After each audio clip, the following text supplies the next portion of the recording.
हे आम्ही जे आज हे केले बैलगाडी किंवा जी माझी पहिली कमांडर किंवा ट्रॅक्टर आणायचा एकच उद्देश आहे की पहिली सुरुवात झाली आणि आता ह्या कमांडर ह्या थार गाडीपर्यंत आम्ही पोचलेलो आहे. तर ह्याच्यात माझे मित्रपरिवार आहेत, पाहुणे आहेत आणि ही एक संदेश मिळावा की बाबा बैलगाडीसुद्धा काय करू शकते. त्याच्यानंतर शेतीसुद्धा उच्च दर्जाची केल्यावर काय होऊ शकते एवढाच उद्देश आहे याच्यातला. आणि प्रामाणिकता ह्या सगळ्या ह्याच्यात पहिली महत्त्वाची आहे, सच्चाई महत्त्वाची आहे. याच्यामध्ये वेगळेपण एक असं आहे की एकाच कंपनीच्या सगळ्या तुम्ही गाड्या ज्या आहेत त्या वापरलेल्या आहेत. काय नक्की आतापर्यंत मला जे लक्ष्मी मिळालेली सगळी ती महिंद्राच्या वाहनांच्या पासून मिळालेली आहे. मला घोटाळा किंवा माझा कधीही कुठं अपघात किंवा गाडी कुठं घासलेली नाही, ट्रॅक्टर नाहीत घासलेली.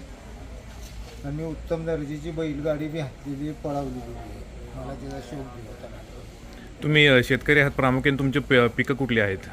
पहिली ज्वारी, गहू, हरभरा होता. त्याच्यानंतर सुधारणा केली, पाईपलाईन इथे करून ऊस, हळद, आत्ता टमाटी ही इतर पिकं सगळी आहेत. माझे बंधू 2 ऑक्सिजनली गेल्यानंतर माझा एक मधला भाऊ इथे माझ्याबरोबर काम करत होता. थोरले 86ला लवकरच गेले. आणि एक पुतण्या होता, तो बी एक्सपायर झालेला आहे. त्यांच्या त्या मधल्या बंधूच्या आणि पुतण्यांच्या बरोबर माझ्याबरोबर त्यांनी काम करून हे सगळं मोहर आणलं. तुमची तिसरी पिढी आणि तुम्ही 3 गाड्या घेतलेल्या आहेत.